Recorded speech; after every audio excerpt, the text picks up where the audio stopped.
Muitas pessoas pensam que desejo sexual é só uma coisa assim que a gente sente, que a gente deve se satisfazer e que depois de uma relação sexual, até tem um ditado, né, que diz assim, lavou, tá novo, mas a coisa assim não é bem assim.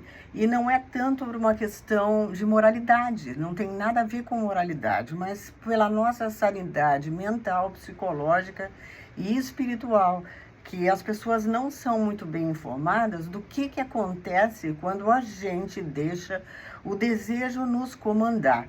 Quando o desejo está liderando, o desejo sexual está liderando aquela relação, nós não conseguimos ver as coisas com clareza, né?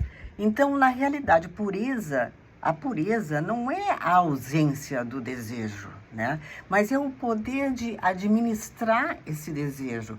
E é isso que eu noto nos dias de hoje, essa dificuldade. Porque quando o desejo comanda, nós ficamos confusos e principalmente nós confundimos elos, conexão, né, com compromisso, com dedicação. Porque nós tivemos uma relação sexual muito gostosa, muito bonita, muito prazerosa, e porque foi bom, foi gostoso aquele encontro, então a pessoa tenta mascarar ou transformar aquilo numa definição de que foi uma relação importante, que algo bom aconteceu.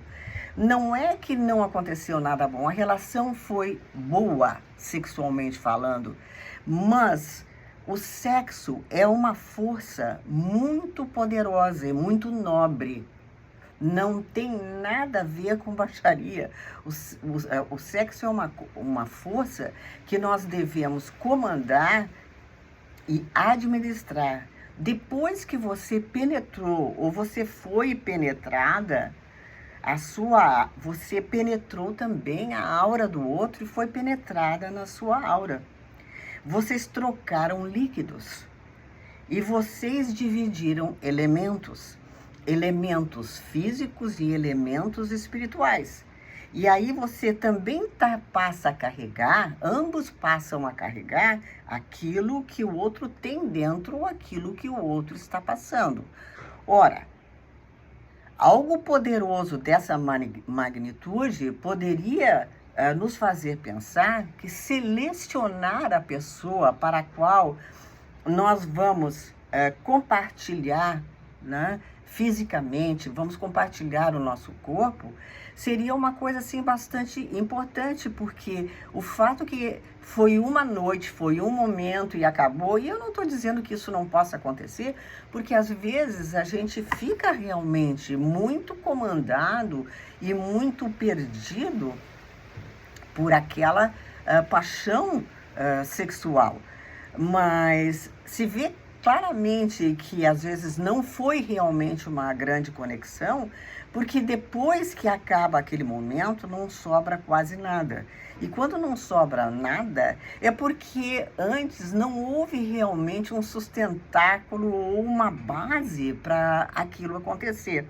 Então não é uma questão moral, mas é uma questão de que entender que a abstinência, às vezes, ela não é uma repressão, mas ela é a administração de nós mesmos, né?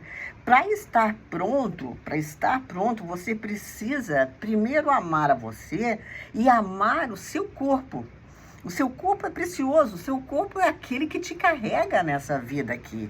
E ele deve te carregar com honra e com respeito, e também sendo honrado e respeitado. Então, esse amor que a gente tem à nossa aura e ao nosso corpo, ele vai produzindo um efeito pouco a pouco, quando a gente se contém e administra esse desejo, e aí numa linguagem assim, bem chão mesmo, não dá para qualquer um, né?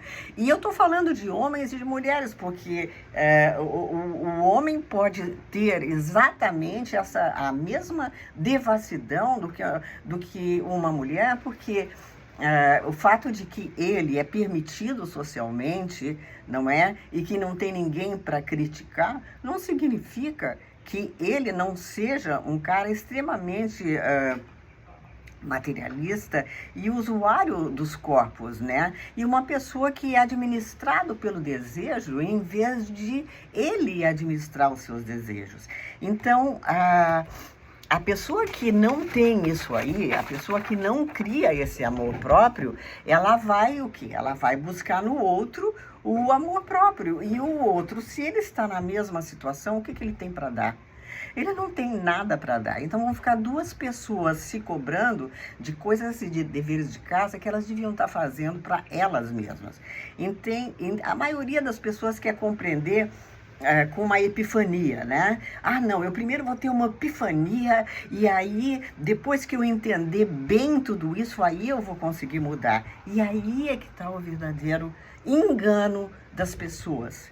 Primeiro a pessoa muda com disciplina, porque como nós temos vontades e hábitos corruptos, nós temos que inicialmente nos contrariarmos.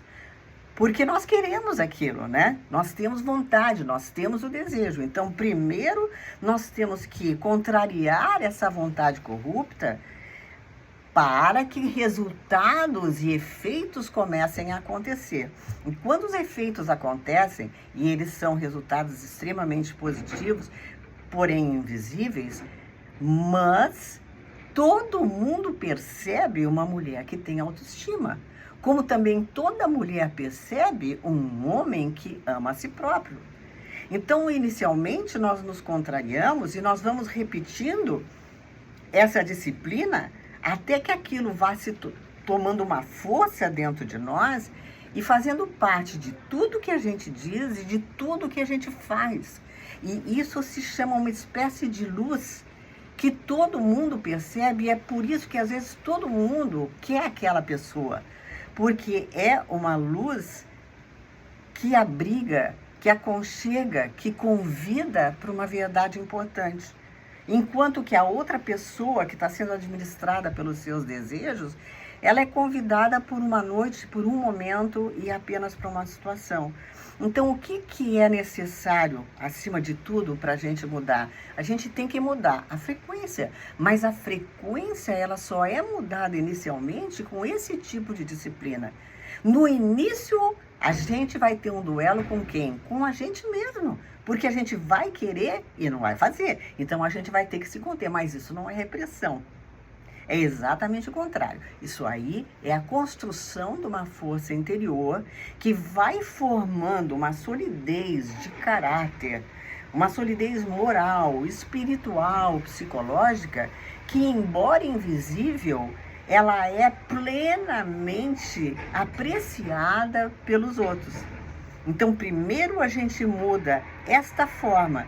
Não será forçado para sempre, porque depois de um tempo que a gente se contrariou, a gente começa a amar aquela ou aquele no qual nós estamos nos tornando. Porque a gente começa a ver os resultados.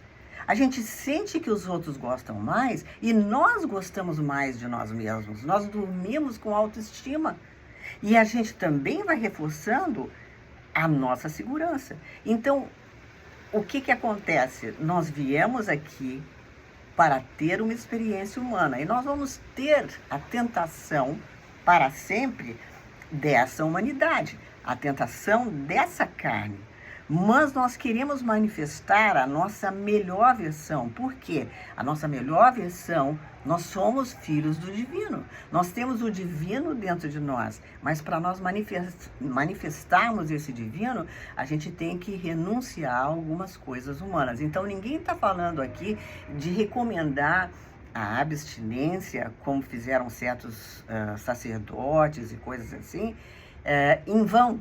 Isso aí é uma estupidez. Mas selecionar, passar a selecionar com mais cuidado com quem você vai deitar, com quem você vai dividir os seus líquidos. Porque assim como você pega uma doença venérea, você também fica carregando doenças espirituais.